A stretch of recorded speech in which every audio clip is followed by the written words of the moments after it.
ഇപ്പൊ നമ്മൾ ആദ്യം പറഞ്ഞിട്ടില്ല ഈ ബൊമ്പാർഡിനോ ക്രൊക്കഡീലോ എന്ന് പറഞ്ഞത് ഒരു മുതലയുടെ തലയും അതേപോലെ തന്നെ ഒരു റോക്കറ്റിന്റെ പിൻഭാഗമുള്ള ഒരു ഇത്. ഒരിക്കലും അത് റിയൽ ആവുകയില്ല, അതൊരു ഫേക്ക് ആയിട്ടുള്ള സാധനമാണെന്നുള്ളത്.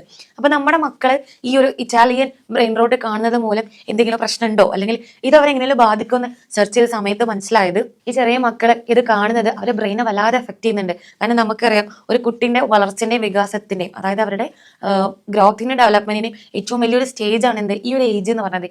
ഈ ഏജിൽ അവർ കാണുന്നത് ഈ ഫേക്ക് ആയിട്ടുള്ള ക്യാരക്ടേഴ്സ് ആണ്. ഇത്തരത്തിലുള്ള ക്രിയേറ്റ് ചെയ്തിട്ടുള്ള ഈ ഫേക്ക് ആയിട്ടുള്ള ക്യാരക്ടേഴ്സ് ആണ് എന്ത് ചെയ്യുന്നത്, അവരുടെ മൈൻഡിലേക്ക് എത്തുന്നത്. ഇത് അവരുടെ കോൺസെൻട്രേഷൻ ലെവൽ എന്ത് ചെയ്യും, വളരെയായിട്ട് കുറക്കും.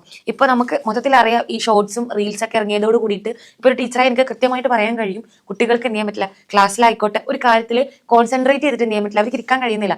ഇപ്പൊ ഒരു വോയിസ് കേൾക്കുമ്പോൾ തന്നെ 2x ഇപ്പൊ 3x കേൾക്കുന്ന കുട്ടികളുണ്ട്. അത്രയും ഒരു മിനിറ്റ് പോലും അവർക്ക് എന്ത് ചെയ്യാൻ കോൺസെൻട്രേറ്റ് ചെയ്യാനുള്ള കഴിവ് കുറഞ്ഞു വരികയാണ്. അപ്പൊ ഇത്തരത്തിലുള്ള മീമുകളൊക്കെ അവരെ പ്രോത്സാഹിപ്പിക്കുന്നത് ഈ കോൺസെൻട്രേഷൻ കുറയുന്നതിലേക്കാണ്. അത് മാത്രമല്ല ഇവരുടെ ക്രിയേറ്റിവിറ്റി എന്ത് ചെയ്യുന്നുണ്ട്, കുറയും. അതിനുള്ള റീസൺ എന്ന് പറഞ്ഞത് ഇവർ വളർച്ചയുടെ ഘട്ടത്തിൽ അവർ കാണുന്നത് ഈ ഫേക്ക് ആയിട്ടുള്ള ഇമോജീസ് അല്ലെങ്കിൽ ഫേക്ക് ആയിട്ടുള്ള മീംസ് ആണ്.